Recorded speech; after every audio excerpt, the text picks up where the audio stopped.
Commence primary ignition.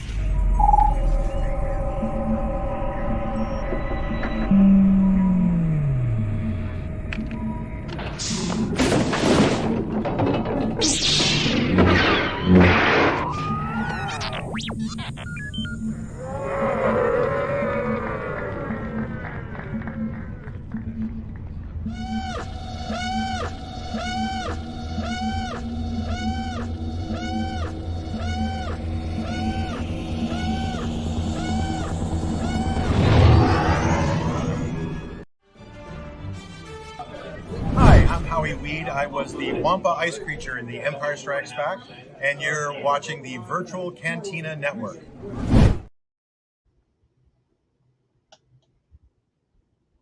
Uh-oh. We lost somebody. Hi. What's up, Ray? This is Dave, unexpectedly by himself, because I swear when we went live, that other head over there was full of Spencer. Welcome to the Virtual Cantina Watch Along.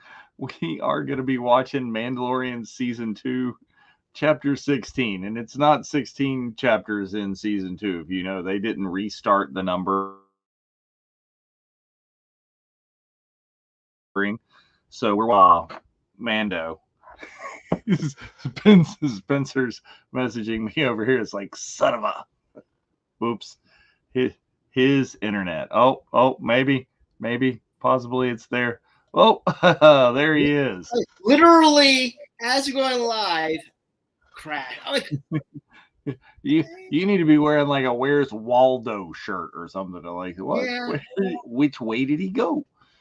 So Spencer took a wrong turn at Albuquerque, friends, but he's back. Hi. Well, welcome. Glad to be here. As we are vamping right now, because we got some new Star Wars content coming next month and new Star Wars content coming in December. So we're just revisiting, considering the fact that we know stuff and want to see, wow, pretty much. Well, but I mean, the stuff that we're revisiting is gonna tie in somewhere, right? Right. Is we hear rumors that possibly we're gonna some stuff tied in to Skeleton Crew may refer back to some Mandoverse stuff. Obviously the Mandalorian and Grogu, whatever time period we see from the trailer, is gonna tie into stuff we've already seen in Mando, whether it be stuff going forward from, Mando sitting there kicking his feet back on the porch watching Grogu play in the yard, or whether it's not prequely, because it wouldn't be before the Mandalorian, because that's before he met Grogu, but pre what just post, or just pre what we're going to watch tonight. Right. Yes. I get you. Yes. What he said. Scratch that, reverse it. No. Yes. But no, we're very excited about that. And we're in the end game now, if you will, because we're almost at September, literally. So we got crazy 3 more months. What a year! Not only just for Star Wars, but for Virtual Cantina. So much goodness, so much craziness, so much shenanigans about. It's crazy. I wonder if that movie has that copyrighted, because we totally need that as a T-shirt on TeePublic. Shenanigans. Hashtag shenanigans about. That needs to be a shirt. Get the pen out. There we go. But yes, we are very excited about everything that's going on here. Virtual Cantina. We got a number of meetups still set up for the rest of the year. Obviously, first and foremost, we are going to be at ICCC. Yes, okay, I got it right. Yeah, there you go. In Nashville, with our final and our 4th Boonta Eve special edition of the year, which is crazy considering the fact we've done 4 main stage Boot to Eves, and now we're about to do our 4th special edition of the year, which is crazy in itself. But tickets are on sale right now if you're going to be in Nashville, and if you are not going to con and you're in the Nashville area, you could still come to our event, which is great. So $10 tickets are on sale right now. You could also get your merchandise pre-ordered as well as your meet and greet. Merchandise with Lauren Vogt and John Goodson. And like I said, and someone is crazy enough to say they were going to do it. Someone says they're bringing panels from their HasLab Razor Crest to take me up on my offer. Did he freeze? Is he gone? No, you froze. Is he still there? No. Okay, I froze. Okay. Someone took me up on my offer for the HasLab Razor Crest to get signed in order to get a free drink from me. I can't believe someone. Yeah, okay. Hey, good on you. So we look forward to seeing you there. But Dave went to ICCC last year. I'm sure that's the only reason, not the fact that they actually wanted to get the Razor Crest like dual signed, because that would be cool. I threw that out there as like well, if you're willing to do that, then go do it. Still Troy says still bomb shelf. Troy under the bottom shelf, like whatever's like when they have to take out the bottle and they have to blow on it because you can't read the label because it's a nice layer. A little dust on the bottom. That bottle, that's a country song right there. Yeah, there you go. We're very excited about that. But if you've never been to ICCC, Dave, why don't you give them a little like a little preemptive. So if you've never been to ICCC and you really want to know about ICCC, go watch our show from a couple weeks back with Mike Havens, founder of ICCC. There's tons of detail, but the short thing of it is Skip and I went last year, and it's a con for fans. It's all sorts of stuff. It's a con for the kind of fan I am. Okay, it's a really nice mixture of it's toys, it's comics, it's swag. Is like Sabak is there's gonna be all sorts of stuff. What it's not is your typical con where there's like random tchotchkes and a bunch of half-naked anime prints just hanging around and the 3-story tall tower of random t-shirts. It's not that. There's very specific, very Star Warsy and G.I. Joe. So hopefully you're a G.I. Joe fan too. Very specific Star Wars and G.I. Joe centric, all kinds of stuff. Now there's other stuff in there, thrown in is like occasionally you get this fandom or that fandom, but yeah, it's not just scattershot like you see at a lot of cons. It's going to be a really cool kind of deal. Tons to do. And oh my gracious, I mean, if I were to do the graphic again that I did for the ICCC watch along show that we did, I don't know that there wouldn't be room for us on there. There's so many announcements and they're still coming. Officially this week, we spoiled it during the show, but officially this week, Ron Rudat, the original figure designer sculptor for the G.I. Joe figures, like not all of them, but almost all of them, is going to be officially at the con. So that was officially announced, and it's super exciting and things, and the number of Star Wars guests is redonkulous. It's really an OT show. I mean, when I was thinking about this the other day, and I know there's an argument to be said, and I've heard this on several shows, not just on ours, that Celebration sometimes it's a trap. He's going to be there. Yes, Tim Rose will be there. I mean, there's something to be said that a lot of people say that sometimes actors get, I don't want to say forgotten, because that's, I think, a horrible word, but not booked for Celebration, because there's so many actors who have touched Star Wars in the last 50 some odd years that you can't bring in everybody. No. Mike has I his liked own. what they did at the Celebration, the After Hours event, where you had people that, you don't really have room for on the floor during the day because it's already packed, but they brought in some other people who've been in the Star Wars fandom and had those special signings with that. I really like that. And I mean, almost kind of think of ICC. Yeah. I don't know if Mike would agree with me or not, but we'll see. As I'm going to say it anyway, is you might think of ICCC as that. It's a little bit more of a lot of deep cuts and things, but still people that have been an integral part of the Star Wars, right?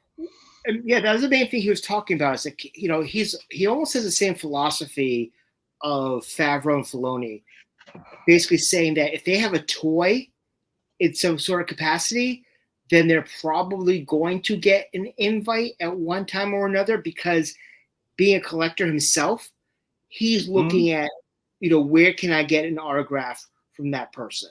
Look at John Morton, where you can get the Snow Speeder like you have signed by John, Absolutely. as well as a whole bunch of Fett stuff signed. You got Brendan Wayne. There's a multitude of different, Mandalorian figures to be signed. Chris Bartlett has an inordinate amount of Funkos and Black Series figures that he's portrayed, which is absolutely and you could, and if you were doing a different kind of cast PC thing, that helmet right there could easily contain anybody from the Mandoverse. You could do a Mando helmet as a cast piece, and you get Chris all over that. Right, just like you're doing with your Clone Wars bucket right now. Absolutely. So it's really going to be a great time. The lineup is absolutely incredible for original trilogy, with a sprinkling of, Mandoverse in there, but it's really OT centric, which I love. A lot of these actors we actually met over in London, either mostly at Cantina 2.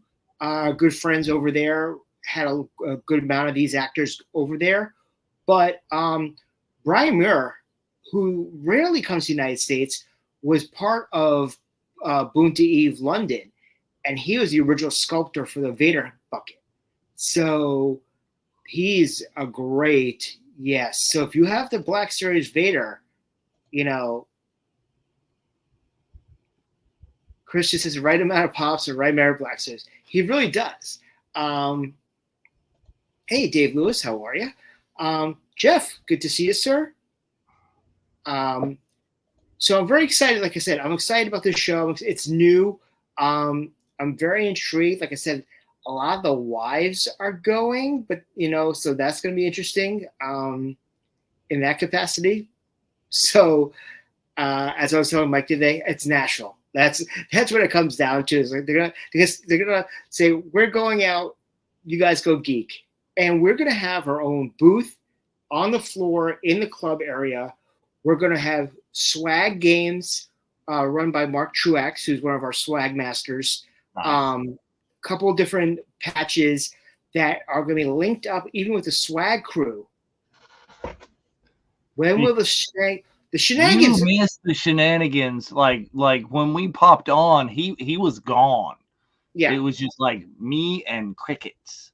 It's already things, man. But also, the shenanigans never stop here on the virtual cantina. Negative, Troy. You may get out alive without one at this. The rest of us, yeah.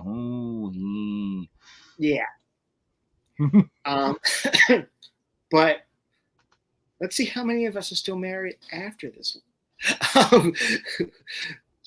Let me tell you about the Fifth Amendment to the Constitution of the United States of America. Yeah, right. Troy, you dodged a bullet.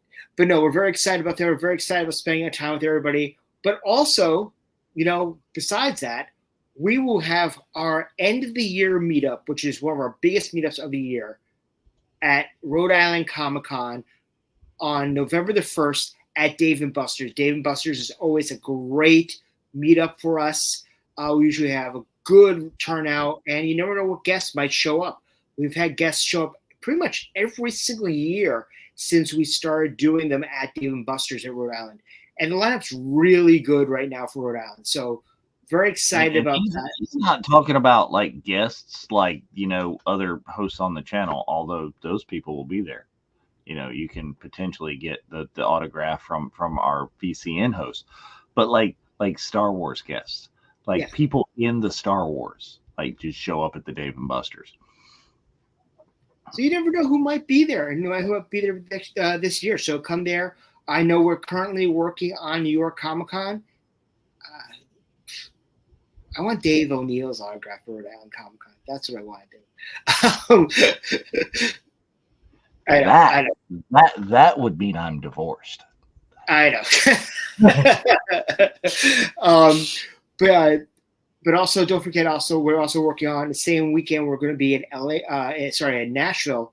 There will be a meetup at LA Comic Con run by our own Jeff Caffrey. So we'll have information about that in the month to come. So yeah, plenty of time to see us again for the rest of the year as we get ready for Japan. Lots of excitement leading up to Japan. If you need, I just uploaded this. If you need Boonta Nashville tickets or pre-orders for our signings there, well, bam, boom, press pause on your screen and just clicky on that little QR there, and that'll take you to the stuff. So pick it up. We'll have a separate line for you to get in the entranceway. Just show your receipt. Get a bracelet from the skip, and you can ski over to the merch stand. You can ski over to the autographs. You can ski with ski. It'll be great. I like cross country skiing. See, it's a little different. It's not swoosh, swoosh. Yes, clicky. Exactly, Jeff. It was funny. I was talking to Mike last night. He said, "Please make sure that you have QR codes and everything." I'm like, "Oh, QR codes and everything." You didn't come to Boonta in California. There was QRs everywhere. So, no, we're very excited. We're very excited about this week. And all of our trips and everything coming up from this rest of this year. And because Harrison said so, but Mark didn't say so because Mark didn't see it. Well, Mark saw it. Mark just didn't acknowledge it. There were other, factors. There needs to be a variant version. Mark didn't acknowledge this. Yes. Excuse me. There you go. That's going on the secret to public. And we go. Yeah. No, don't forget, we're watching season 2, chapter 16, The Rescue, which was the episode where, Keanu and I decided to do a live watch along of, and freaked out. Of course, it was after 3:00 in the morning, our time, Dave. So it'll be good to catch that. But also, like I said, we're gearing up for Japan. Japan's going to be here before you know it, 7 months away, which I can't believe it's there. I mean, I'm already researching. I thought I was not going to be researching anything until I got back from Nashville. And then I'm already looking at a whole bunch of stuff. And rumor has it autograph signings are going to go up on sale before the end of the year.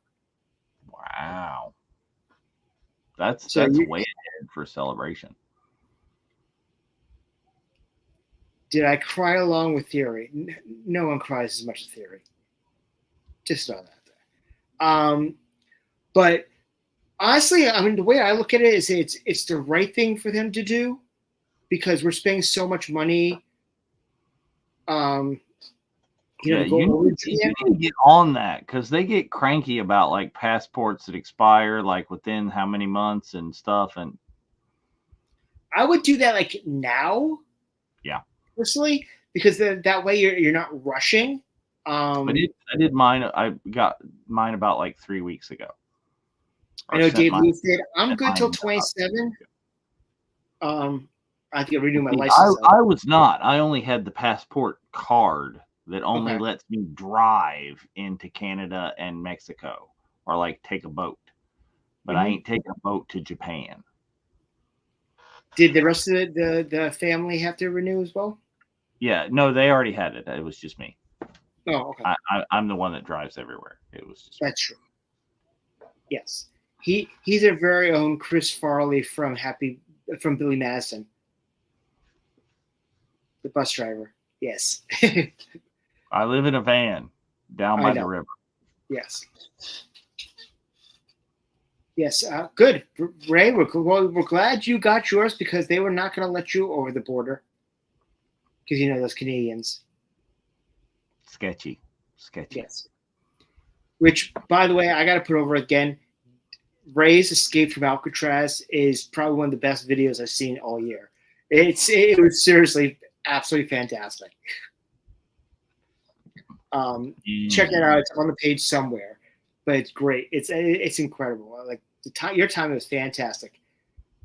No, but we're looking forward to it. But keep an eye on the channel. Also, check out our good friend Star Wars Sith Tony Ruiz. He's doing weekly videos just talking about Japan. Which is it's so much fun to listen to his ideas. Start researching now. Put some money aside. I mean, I have one of the Metro cards already for Japan, and I'm putting like $20 on every pay period. So I'm like, I'm just gonna have that square. So just we'll do some news desks. We'll probably do another news desk or two before the end of the year, and then start up our big ones, as well as obviously celebrating autographs with Frank Rich and MVO later in the season. But it's gonna be great. It's gonna be a great time. I'm very excited. As we announced, Not So Virtual Cantina 3 at the Appa Hotel on the 50th floor bar. That's gonna be the official kickoff for Star Wars Celebration. It's gonna be a great time. We'll go have some drinks. We'll have some sake. We'll have some kirin. We'll just chill out and get ready for an incredible day, an incredible 3 days of con. Lots of swag. I think we're going to go very swag heavy for this, considering it's not going to be a bunta. So it'll be a lot of fun, and you'll be hanging out with your virtual Cantina family. I mean, a lot of us got together obviously a couple of weeks ago, but now and the swag is like coming like heavy already for Japan. So it is not too early to swag for Japan. I have lost count of how many swag designs that I have helped people facilitate and get going. And I think there's some more still in process that aren't actually out there. So, you can get on it. The slackest I've been is I haven't actually like done mine yet. So yeah, I mean, I just saw one of the first rounds of something that we're doing, and I'm very, very happy with the centerpiece of our patch. That was something we've been mulling over for a while, and how we're going to figure it out, and give it up to Eddie over at Iron Panda for figuring it out. And it's going to look really, really good and really sharp. Hopefully original idea, but we'll see. It's very possible. I haven't seen another one like that. Yeah. To me, it's like when we do our stuff like that, it's like it's the obvious things. And I'm like, why doesn't everybody think about this? Like, to me, it's like right there. Like, why don't you just take it? Like, but that's most of our stuff there. Jeff, if you could see your house from the top of the Appa in California, I'd be very, very, very impressed. Though we are planning. Depends on how many sakis he has. We are planning on going to the Shinobu Sky as well as the Tokyo Tower too. So maybe you could see it from there. I don't know. But very, very excited about the trip. It's going to be absolutely incredible. I've never been to Japan, so this is also a very exciting opportunity for me personally. And I've been to the Orient, but Japan's always been a dream. I'm very intrigued to see how they do a 3-day show. What's your thoughts on that? Because it seems like it's a time frame of a typical show that we go to on the regular, but for Celebration. So I see you know how when we have a 4-day celebration, there's kind of like the down panel day. Yeah. You know what I mean? There's opening panel, which is like craziness. Right.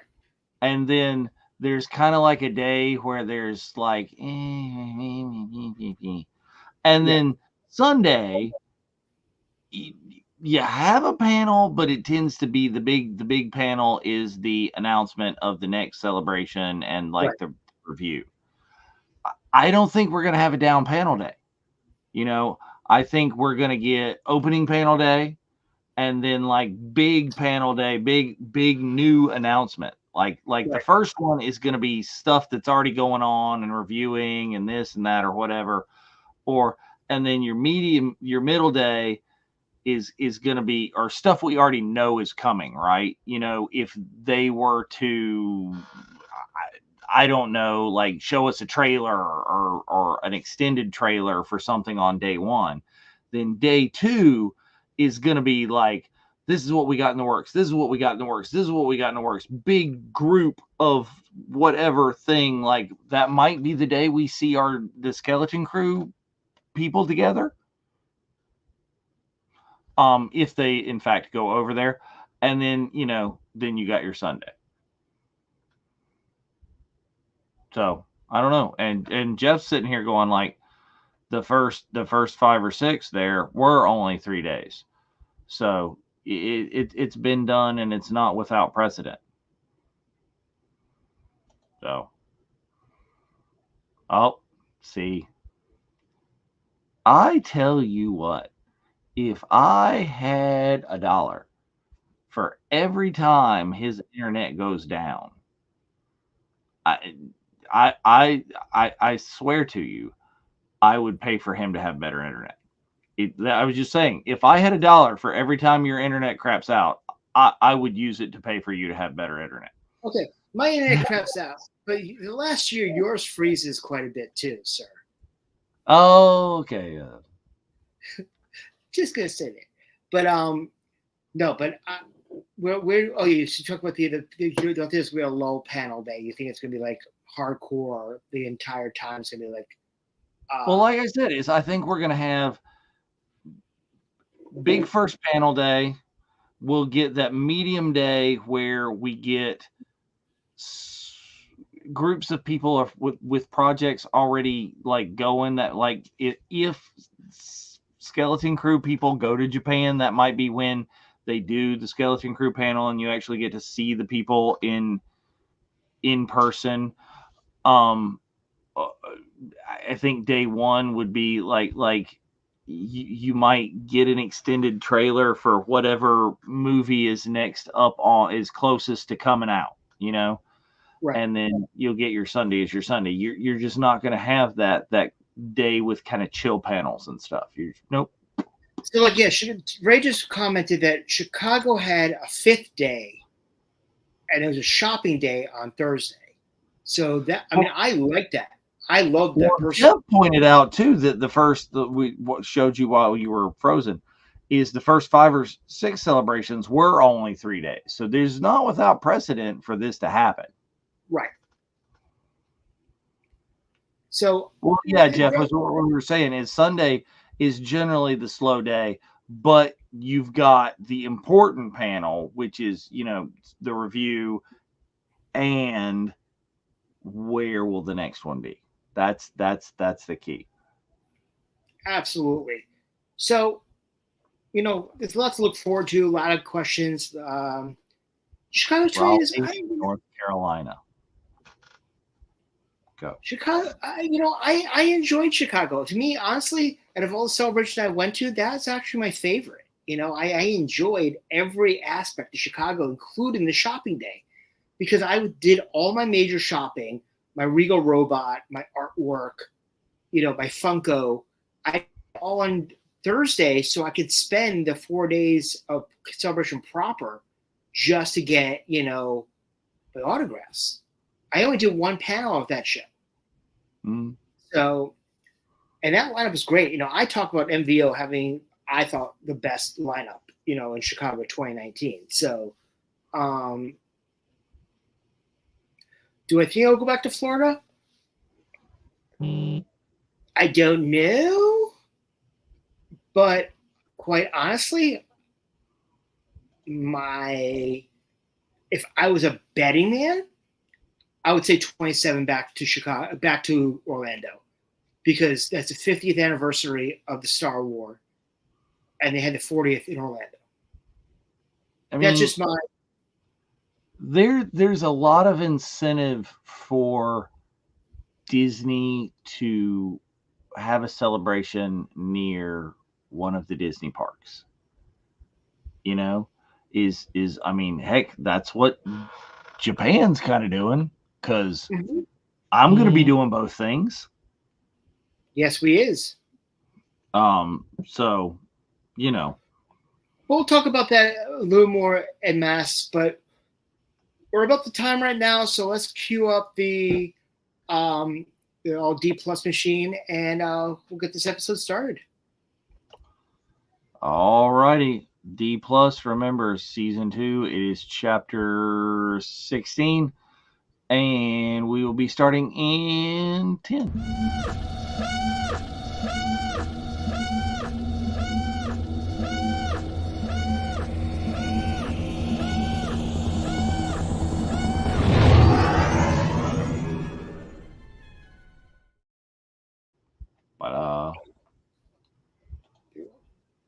But Jeff, I'm all about Anaheim celebration, and I do love the land. Don't skip the recap, by the way, but it's not been that long since it was there. Right.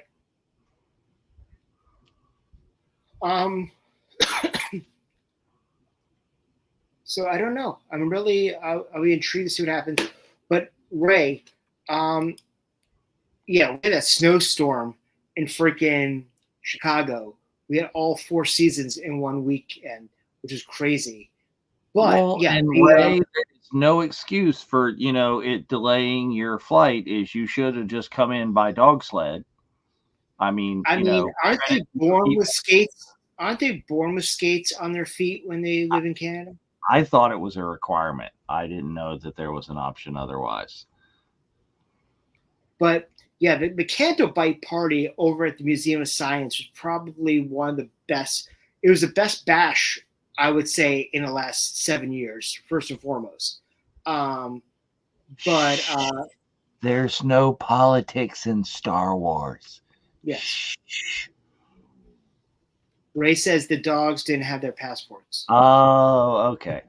See, you got to work on that. He's got to talk to Alex because Oliver has a passport. Well, see,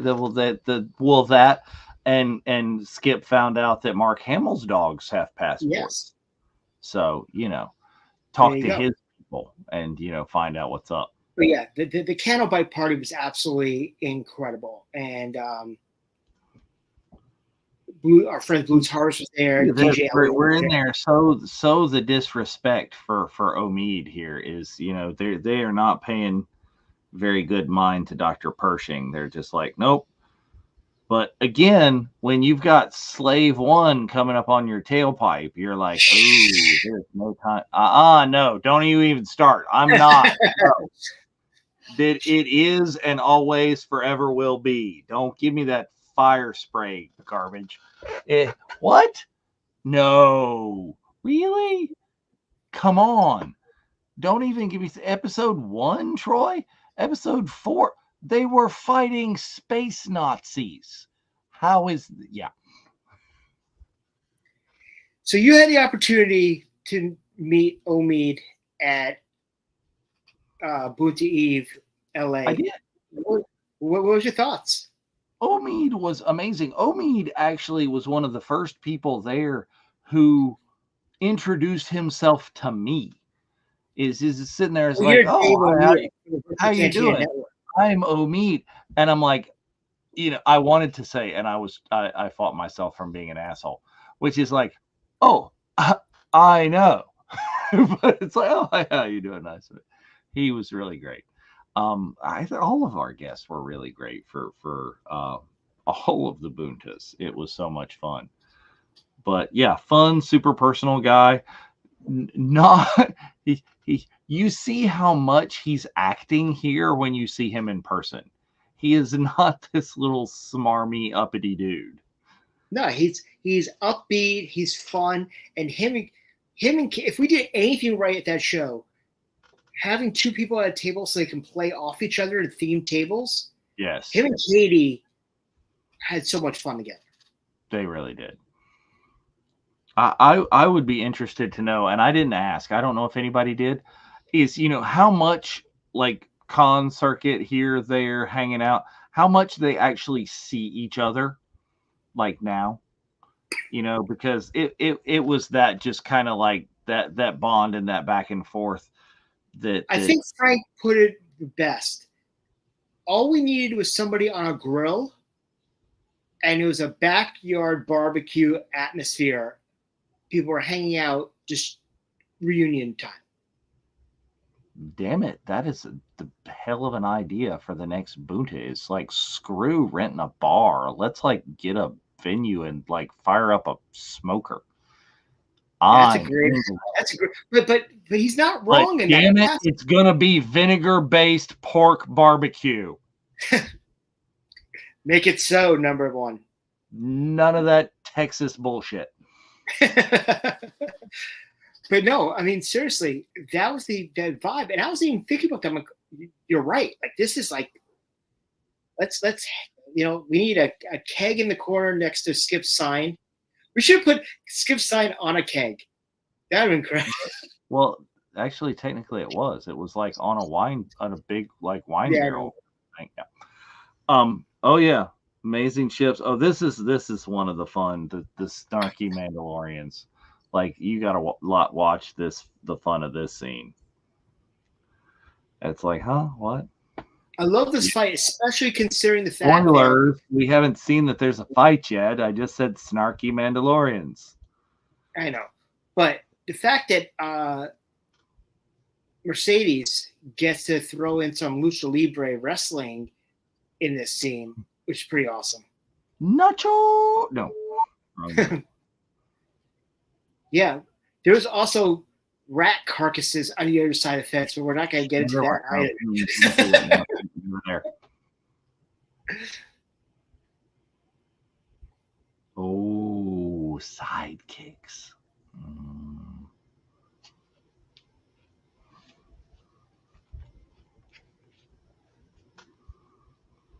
See, here's the level of things that you get here too. Is like that this is some more of your politics, well, not really politics, but socio-political kind of thing.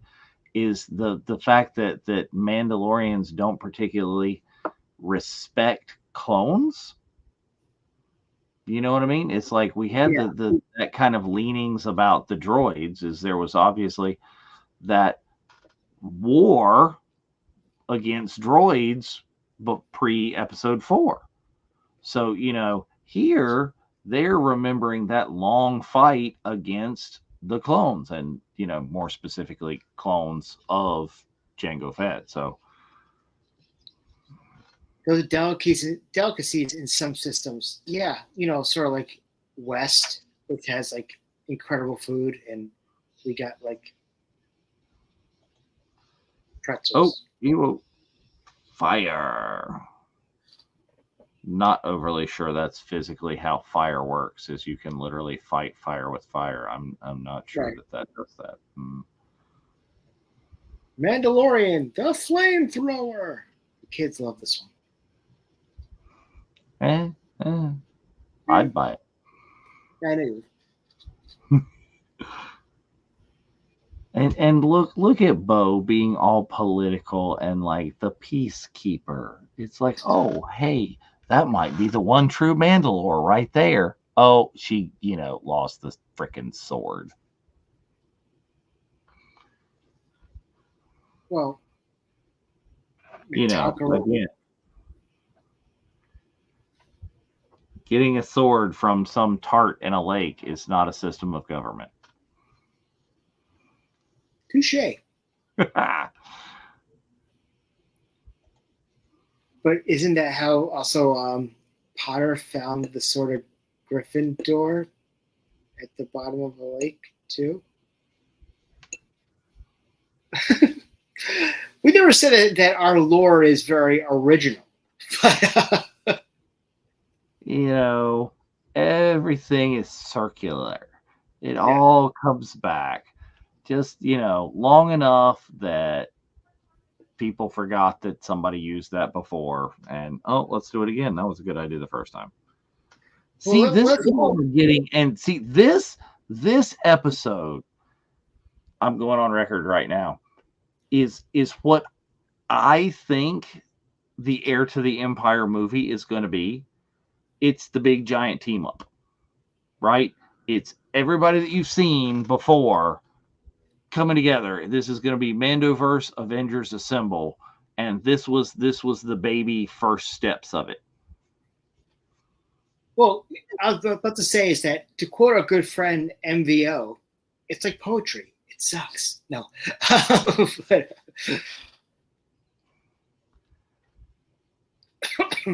here's the plan. Phase 1, we're going to do this. Phase 2, we're going to do that. Spoilers, Jeff. Spoilers. Hasn't happened yet. How do you know?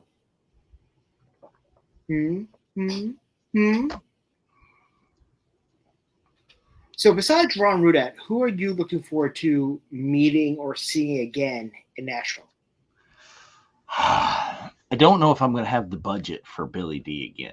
Billy D is a joy and a pleasure to meet. And if you have the means or the opportunity, everybody should do that. But yeah, I want to meet Tim Rose. I haven't met Tim Rose before. Totally want to meet Dennis Lawson. Mm-hmm. That's huge. I mean, I think Dennis Lawson is more your classic X-Wing pilot than that guy that people met in Chicago. He's too much of other things to be the classic pilot. If you're looking for your classic X-Wing pilot, other than R.I.P. Porkins, Dennis Lawson is the man. So I think that's going to be a biggie. I would be remiss if I don't stop by Jim Swearingen's booth, which was also one of the original Kenner guys. There's a new Kenner guy that I haven't met before. Not a new Kenner guy, like an old Kenner guy, but I don't get to. Yeah. There's definitely a great lineup over there for that. That would involve us actually paying attention to the subtleties of the episode, Jeff. You know the drill is we're just talking right over it and not paying that close of attention. Yeah. Yeah. I mean, Billy's book, Troy, if you have not read Billy's book or heard the audio version of that book, holy bejesus, you're in for some surprises right there. Indeed, this scene does get absolutely crazy. The plan is a heck of a plan, and it's wow. I would say the person I'm probably the most excited to meet is actually Gold Leader. Okay. Because I've not met him. Like, I'm looking at my list right now. Dennis, obviously. I need to get Warwick. Have you ever met Warwick before? I've gotten a photo op of Warwick in 19, but I didn't get the, an autograph. Tim Rose, I have not met yet. I met Dennis, but Angus, I'm actually really looking forward to meeting. And I'm going to get my first Billy D autograph. Surprisingly enough, the first photo op I ever did at a celebration was actually Billy D, and I did not get an autograph. There you go. Yeah. So I would be extraordinarily interested in seeing. I hope, and I asked Mike about this, and he wasn't quite particularly sure. Is for those of you that don't know, Billy D is an artist, in real life, or now that he's retired or whatever. But he's like a visual artist in painting and mixed media. And I've seen other cons before where he offers like a limited edition print. And if he has something like that might be how I have to go. Right.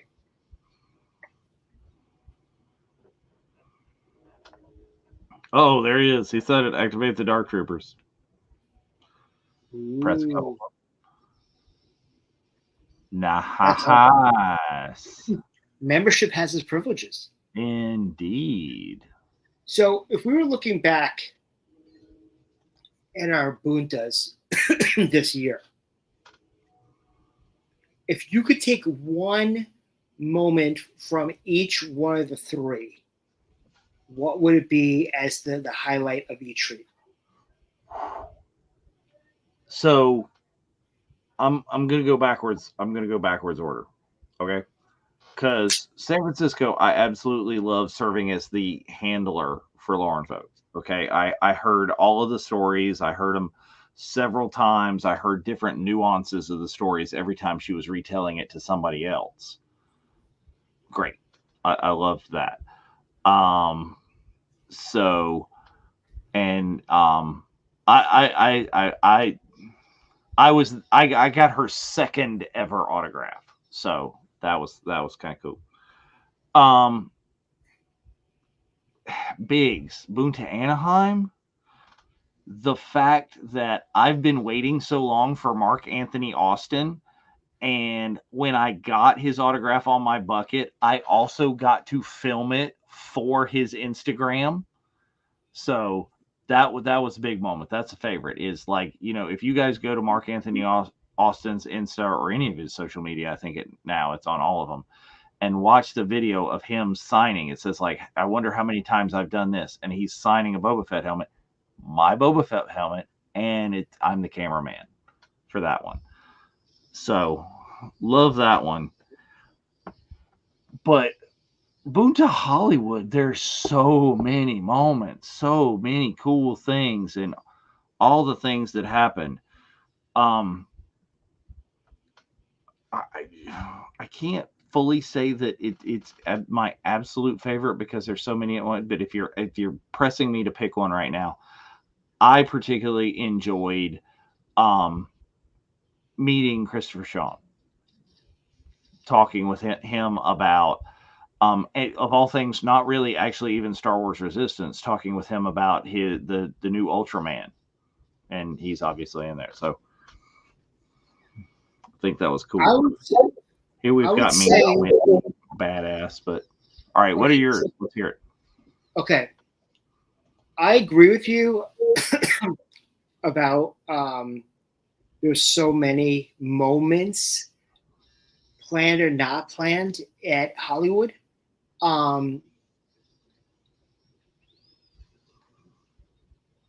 Planned, Nelson Lee's reunion with Chopper.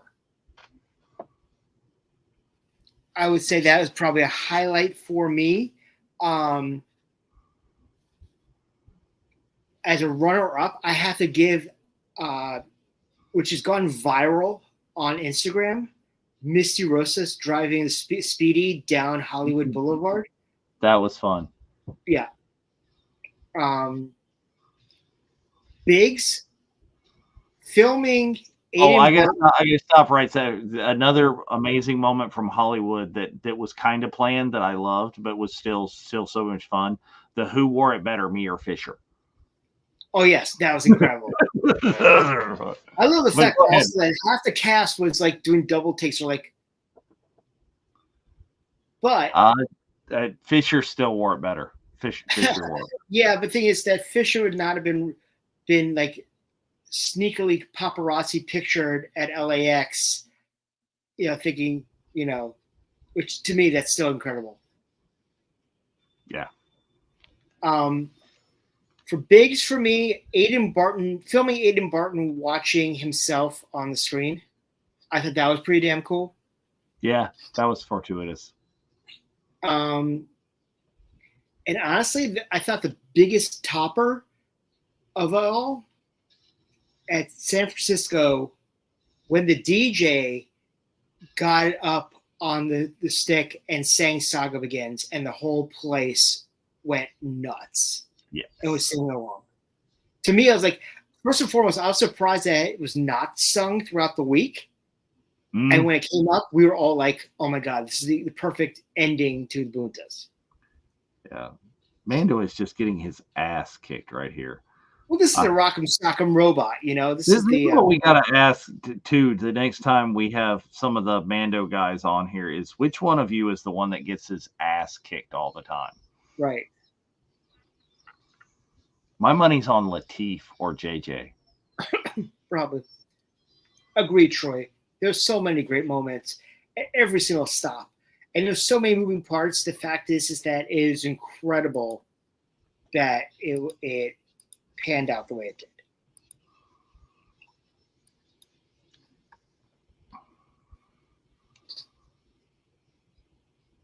Yeah, there it is. Dank Ferrick. Dank Ferrick shirt still available. TeePublic.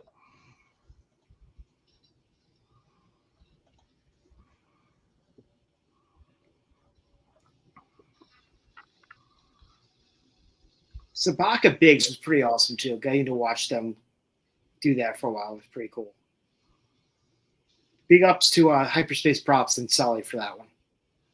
See, this is it. Like Sherry was saying earlier, completely the women in this are just badass because they are just rolling through and laying down the fire, and everybody's gone. Whereas Din Djarin's strategy is just like walk out there and let people shoot me. So we talked about this when it first came out. We thought that this, what's called this lineup of the women was less forced than Endgame. Well, they didn't stop and take a beat and just specifically like almost look into the camera and go, let's be women and be badass and then do it, which in game they pretty much did. Right. Oh yeah, here it is right there. It's like, you have baby handcuffs. You might be the bad guy in this story. And it was Warren Prue who put it on him. What a great guy. He was fun to chat with. Oh, absolutely. I don't know if I had time to chat with him in LA, but great guy.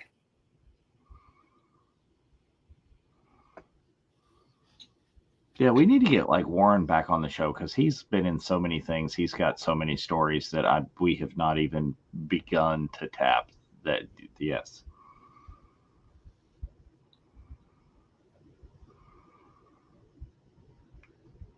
See, the Darksaber looks just so crispy and so nice in this. It's not like faux lightsabery. It's just the essences of how it turns and you get a different. Yeah. See, exactly. That's the little kind of like moments that you get, Sherry, is just like, oh, well, it's like the dude that's been in like all the Star Wars is just jumping into one of my pictures or one of your pictures. That's what you. Mm-hmm. And the one thing they loved about it, and even the agents said this to me, is that how relaxed everybody was. It's not like you had to run to go do a panel, or you could sit there and just have an actual one-on-one conversation with the fans and with the actors.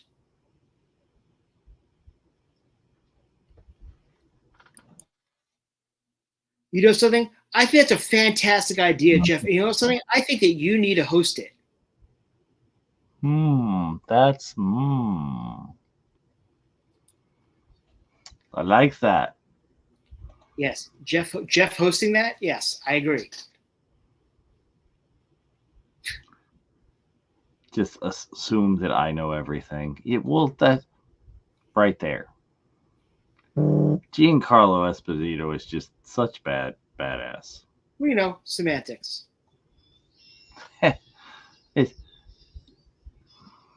That's a great line, but Giancarlo, it's a great line, Yeah, but it's simple a line to just like, and Giancarlo delivering oh it. my But God! again, Now I need to get that line.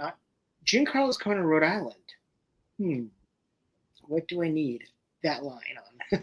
absolutely. But if you're at Dragon Con this weekend, which I hope some of you are, you know, opportunity to meet Manny Jacinto, and that's a very exciting opportunity for you guys. I'm very jealous of that. And one of my favorite con people of all time, Larry Hama, is going to be at Dragon Con this weekend, and I hate that I'm not going to make it there, but he is going to be riding in a replica G.I. Joe Jeep in the Dragon Con parade. He's riding shotgun, so don't miss that. Okay, he's dead. I'm sorry, but he just hit him full force in the face with that Beskar spear. Is like, talk about. Well, Like, remember with the stories that Brendan was telling us, you know, Giancarlo was like swinging for the fences with the Darksaber. right. I wonder exactly like how much padding is underneath the Mando armor, and is it if it is made up of stern enough stuff that it actually pads them out a little bit. I bet it's not.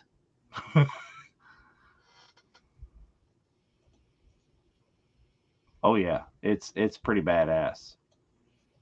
You can look on Larry Hama's Facebook, and there's stuff all about it.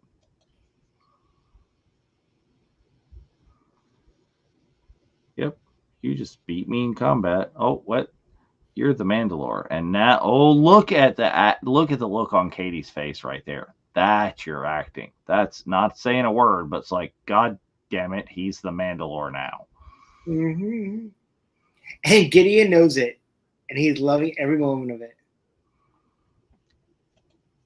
Yes, Giancarlo is a treasure. He plays such a smarmy, scary guy on everything, but such a great human being. Unless you watch Trading Places, where he plays one of the jail cell prisoners, when dude close to me, face good, yeah. He was one of the guys that was standing in the prison cell before they were doing some stuff in that. So Giancarlo was a small. I have to go watch that movie again. Yeah, which is a great movie to watch. So we got to think, and people out there in the chat can chime in. Is we are drawing close.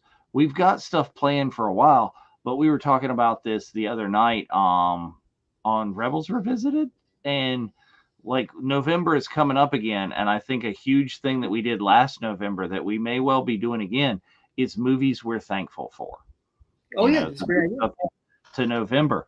So like if you got movies that you're thankful for, is you can always message us on the channel here, message any of us individually. But it's right there at Virtual Cantina Network at gmail.com. You can reach out to us, and there, and you'll get one of us, and we can totally like put your stuff into the mix, is because it's going to be great to do that. No, we're not thankful for the Barbie movie. I thought he was going to be pushing, what is it he always pushes, the Under the Rainbow or whatever it is. Yeah. Oh, I think after the family vacation, we're going to have to put Fanboys into that list. I think we don't need to watch Fanboys. We just lived Fanboys. We really did storm the castle. Time Bandits is another good one. Oh yeah, I like that movie. See, I told you, that's right there.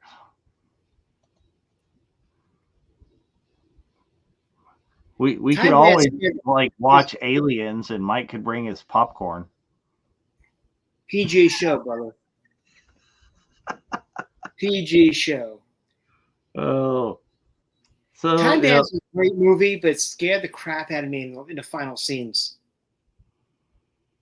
I was scarred from that movie for a while. Here they go. Now, see, you know it's something when, like, Ming Na's picking up the big giant weapon. She's upgrading, and that's right. Well, you know what to say. Here comes the cavalry. Exactly. That right there.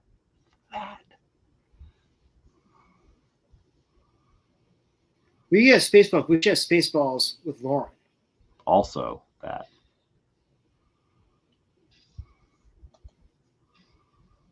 Well, did you say Lauren wanted to do a watch along? I think Lauren would be happy to do a watch along. I think that would be super fun to do that with her. You know, Spider-Man 2, also good.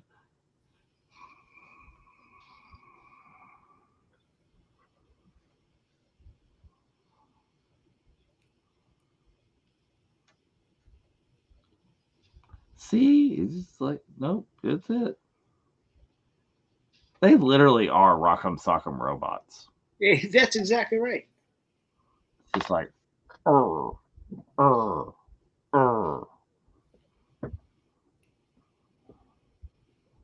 Was it the best comic book movie ever? I don't know. I think we just watched it like a couple weeks ago.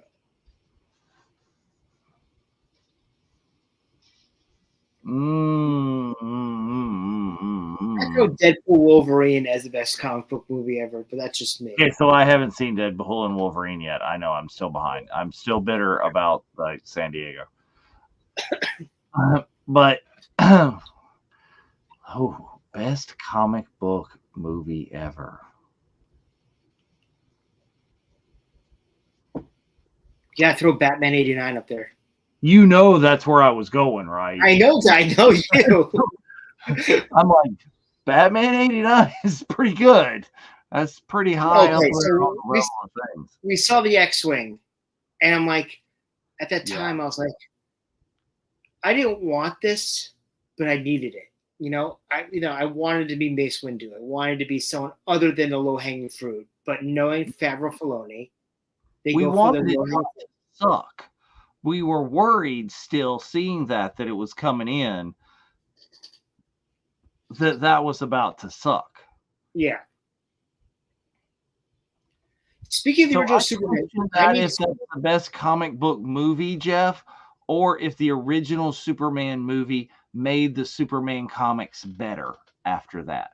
I question the which came first, the chicken or the egg on that. Did that make better Superman comics in the 80s and 90s? I don't know. But the trailer for the Christopher Reeve documentary looks absolutely incredible. Oh, yes. Go watch that. Only in theaters, right? I think so, at least for now. But this did not suck. This did not disappoint. No. Because this is Alpha Luke at this point. This is Luke who drank his own Kool-Aid, you know? Yes. Butter.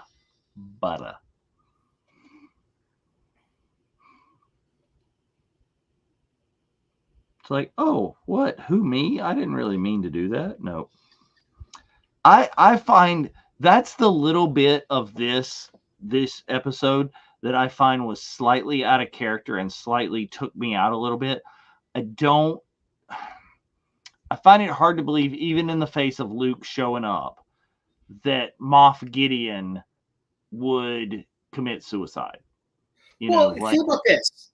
The last time anybody saw Luke, per se, in this timeline, he killed the Emperor and was caught dragging the carcass of Vader.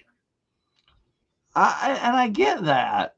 But, I mean, Gideon, everything else we've seen about Gideon has been fight to the death in the face of enormous odds, like facing down Heavy Mando and everything else. Right. But we don't know that was actually him. That could have been a clone, and he just didn't care because it was clone. Luke.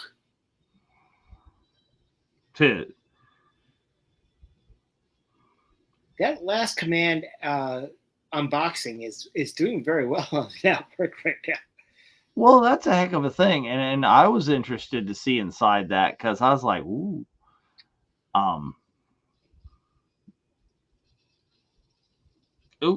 earring, done. Yeah, right there, totally is, completely. I find it completely interesting how Grogu is just like looking at the monitors and like, here's your moment of recognition. Does he in fact know Luke from before? Well, I mean, I find it. Now, here's a question about there. Because in other instances where there's been like, maybe we'll talk about spoiler season 3, but Grogu has flashbacks when he's put under pressure of Order 66.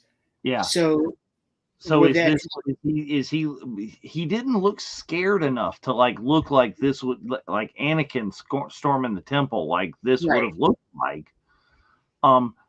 Is he having flashbacks to Kelleran Beck and saving him? Because this is a lot like what Kelleran looked like when he was kicking everybody's ass, getting Grogu out. Right. So I don't know. And also, I want to give mad props to Amandla. Her video, fantastic. Much love to her. I'll be watching her career with great interest.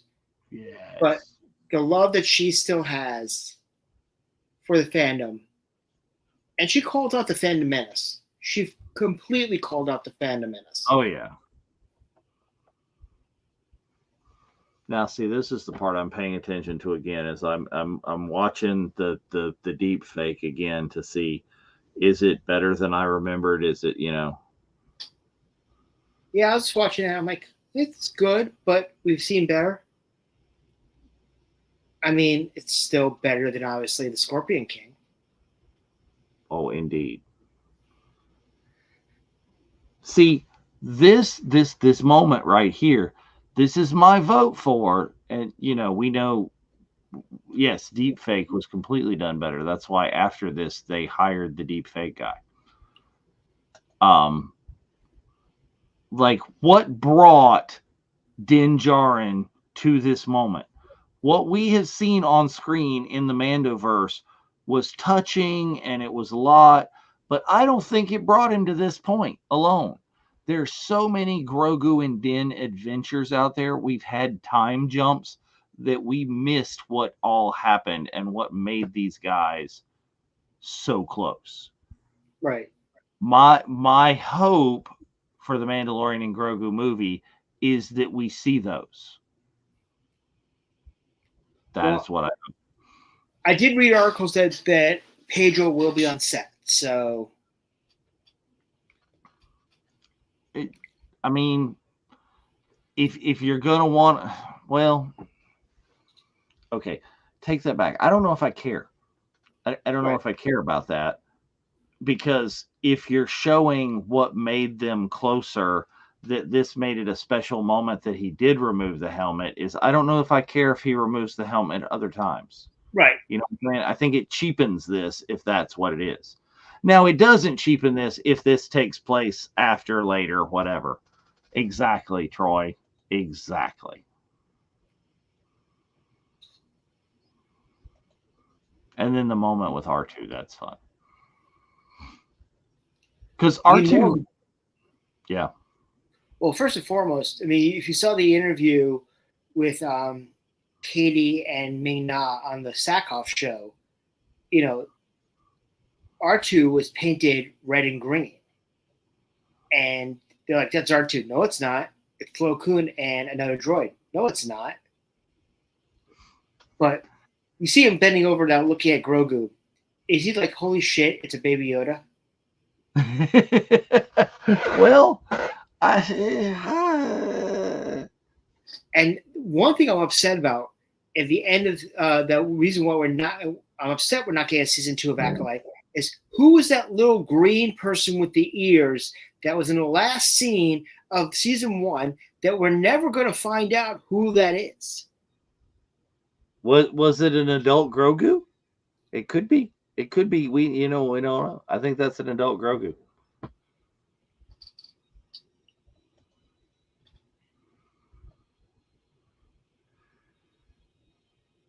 I like the way they went with like the classic light panels and stuff like right behind him here. It's like very, very Swarzy.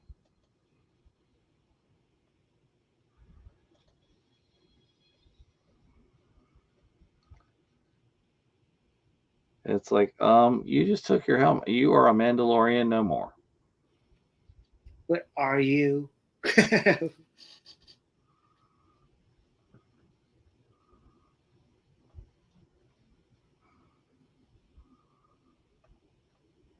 Well, they have introduced the world between worlds, man. So it ain't out of the realm of possibility. So we're gonna keep the credits rolling because of obviously the extra scene, which I turned off the TV the first time I watched it, and like, wait, what? There's an extra scene? Yeah, it's also 3 o'clock. Oh, shame upon you! You never It's do 4 that. o'clock in the morning. I didn't know any better. I was exhausted, man. We just did happy hour. I slept for 2 hours, and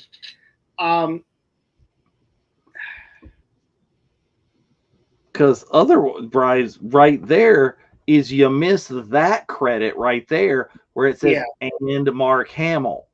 Yeah.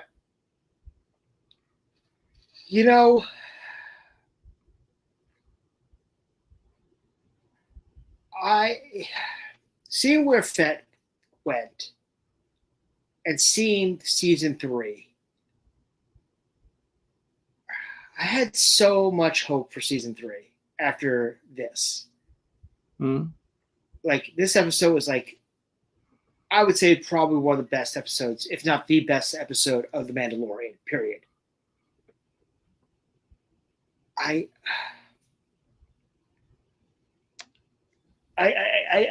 looking at where we were with season 3 Mandalorian,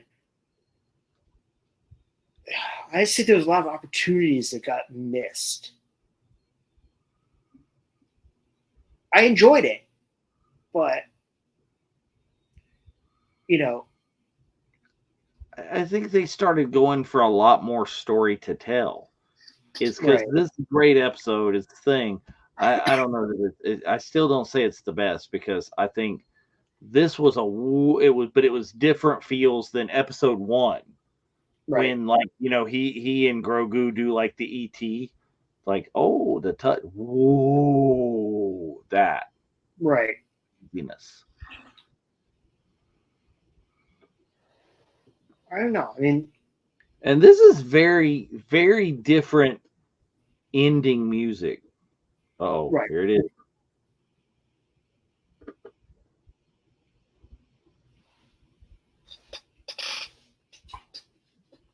Like, I know where that is.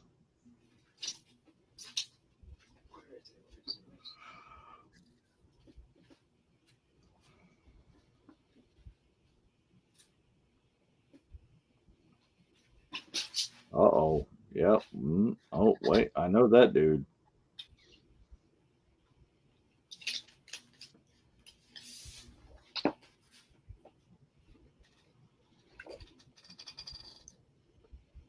Okay, does he not have like his own language? Like, why is he speaking Huttese?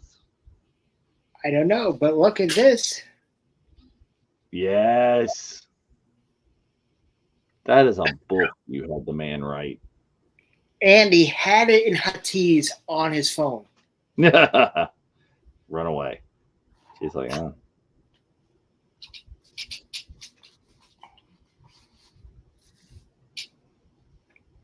Yes, more Wilhelm scream.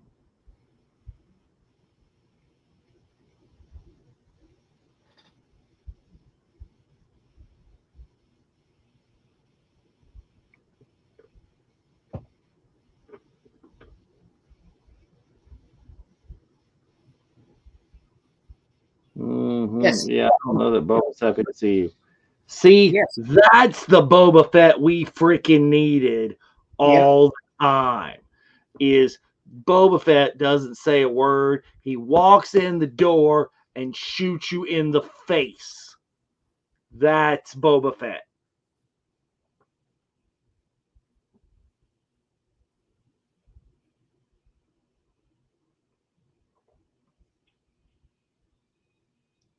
Now, my question I wonder is, again, you can play who's in the suit. Is like, did they get Tim to come in and do that in the suit just to Oh yeah, no, they did, because there's pictures of Tim with Mark. Mark was on set that day with all of them sitting on the throne. I need to get the rest of this signed. I have this shot with Ming Na signed. I need to get, and then also the pop as well. Oh yeah, I've got the Ming Na and or the Fennec Shand and Boba on the throne pop. And you know, and when we saw the book of Boba Fett, my theory was that time is they were going to do a whole sequence that it was different chapters of like a story. Yeah. Like, for example, you had, you know, it would turn out to be the book of Din Djarin, the book of Boba Fett, the book of Bo-Katan, and then season 7. I was gonna say call it Mandalore. By then, you got, you know, story of all those. I think a lot of the problems with season 3 would have been forgiven if you had called it the Book of Bo-Katan. Mm-hmm. I think a lot of the issues would have been just forgivable because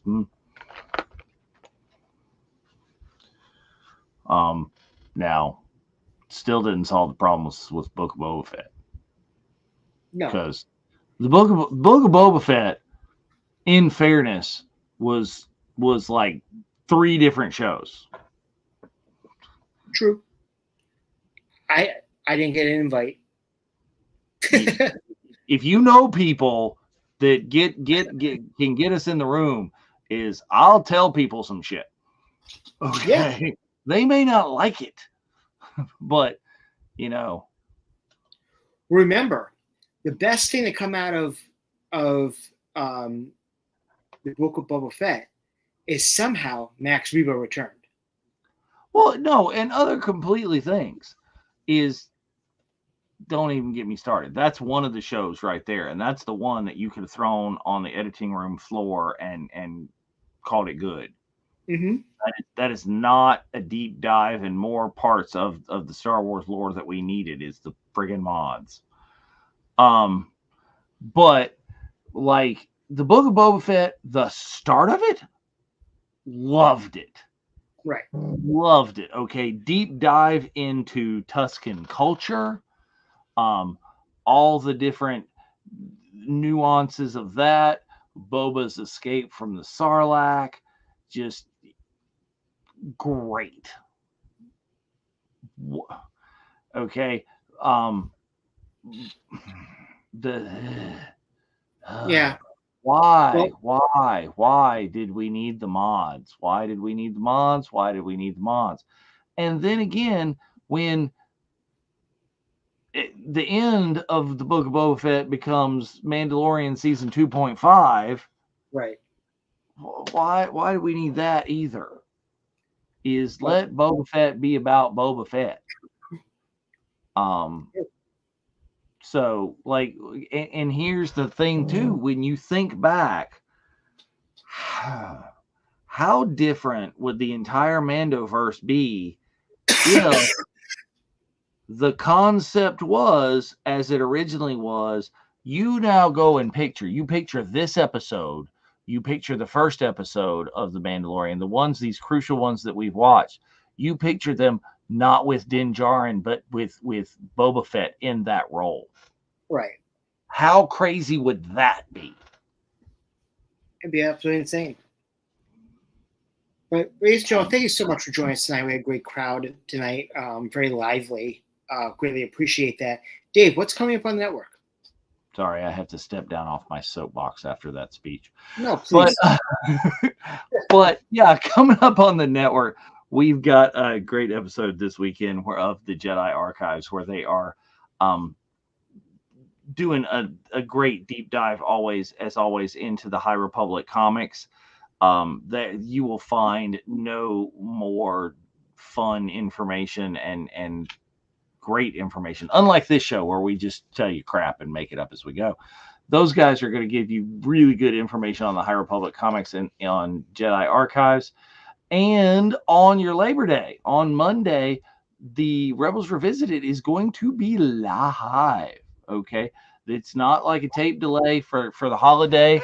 Is once you're done with your barbecuing, again, vinegar-based North Carolina pork, you'll thank me later. Once you're done with that, is come on in and join Mark and Ashley live, because they're doing, I'm pretty sure, okay, the best of Maul.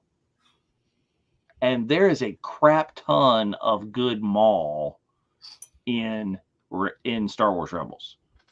Okay. This is great. There's some great Mauls. So much of the, yes. So make sure you check that out. And then back after the yes, right, exactly, all about it. But get in there and watch the best of Maul, and then after the holiday on Tuesday, join us on the Zoom. Come in. We got all these great comments and stuff in the chat. Is we want to hear you, like, come back and forth and be snarky with us live and in person, so we can be snarky right back to your faces. Yes. Shenanigans abound, as we always like to say. Yes, so, the Mall of America, or the Mall of Tatooine. Yes. Mall of, yes, Dathomir. Yes. All the malls. All the malls.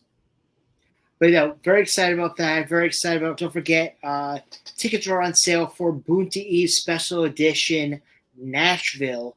It's going to be a great one with Lauren and also with John Goodson. Scan code. Snappy, right there. And of course, right there, it is Lauren Vogt, John Goodson. So many properties, so many things that you can have them sign. All the things. Ayla Secura, Walter Donovan. Oh my goodness, the chest burster. And then the Razor Crest, RIP.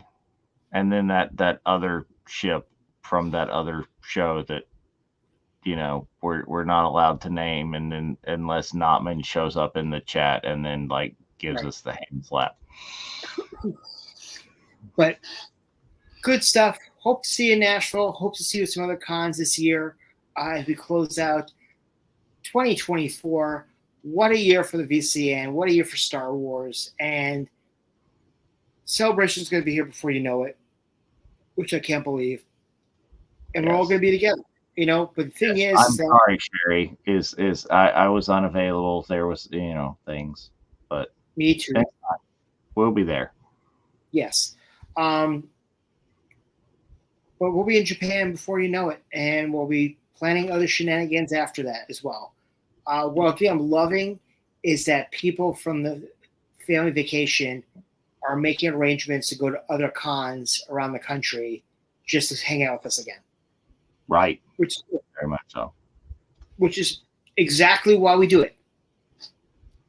So anyway, ladies and gentlemen, thank you so much for joining us again tonight. We will see you next week. Not quite sure what we're doing yet. We'll announce it soon.